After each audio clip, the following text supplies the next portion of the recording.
Put God first.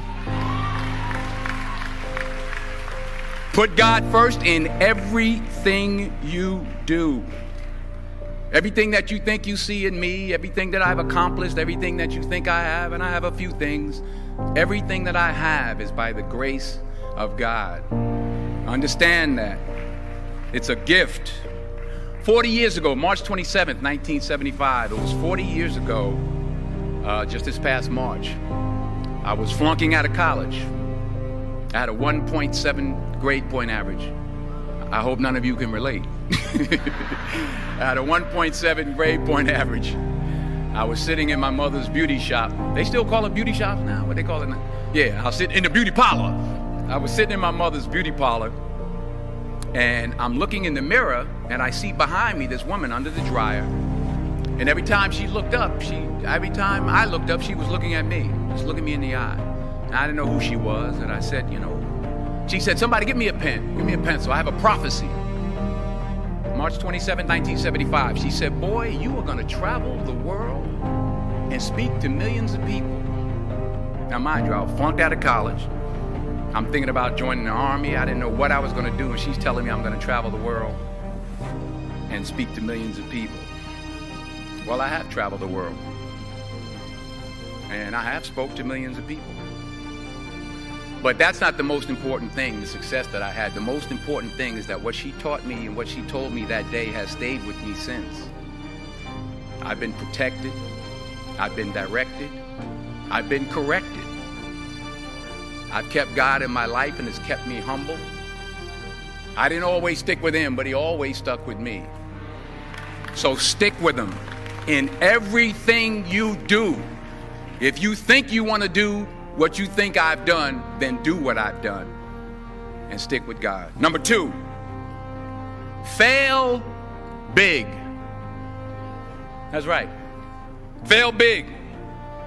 Today is the beginning of the rest of your life, and it can be very frightening. It's a new world out there. It's a mean world out there, and you only live once. So do what you feel passionate about. Take chances professionally. Don't be afraid to fail. There's an old IQ test, was 9 dots, and you had to draw 5 lines with a pencil within these 9 dots without lifting the pencil. The only way to do it was to go outside the box. So don't be afraid to go outside the box.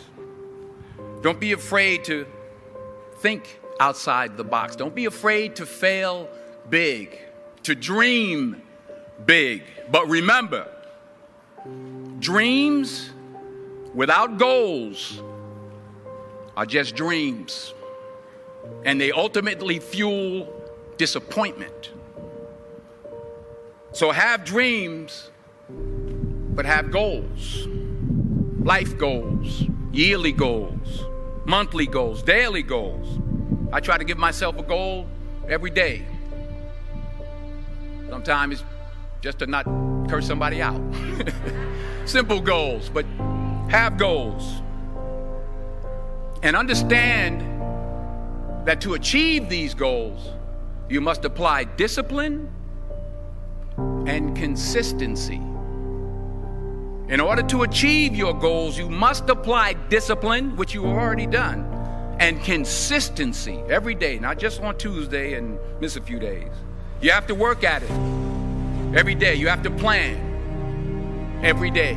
You've heard the saying, we don't plan to fail, we fail to plan. Hard work works. Working really hard is what successful people do. And in this text, tweet, twerk world that you've grown up in, remember, just because you're doing a lot more doesn't mean you're getting a lot more done. Remember that. Just because you're doing a lot more doesn't mean you're getting a lot more done.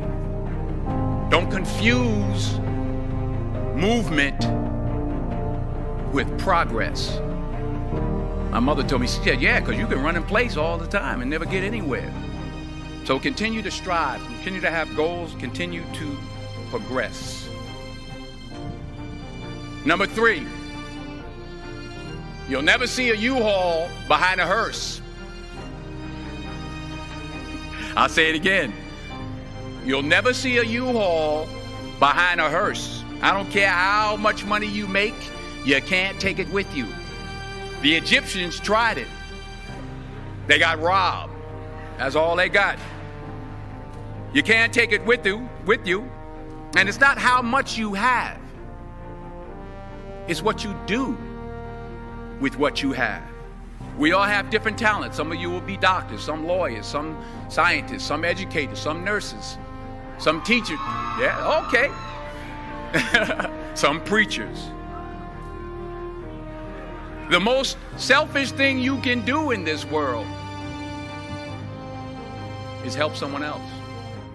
Why is it selfish? Because the gratification, the goodness that comes to you, the good feeling that I get from helping others, nothing's better than that.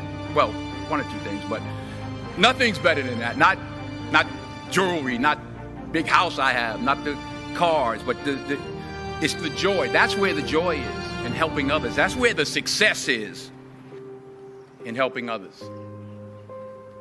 Finally, I pray that you put your slippers way under the bed tonight, so that when you wake up in the morning, you have to get on your knees to reach them. And while you're down there, say thank you for grace. Thank you for mercy. Thank you for understanding. Thank you for wisdom. Thank you for parents. Thank you for love. Thank you for kindness. Thank you for humility. Thank you for peace. Thank you for prosperity. Say thank you in advance for what's already yours. It's how I live my life. That's why I am, one of the reasons why I am today. Say thank you in advance for what is already yours. True desire in the heart for anything good is God's proof to you, sent beforehand to indicate that it's yours already. I'll say it again.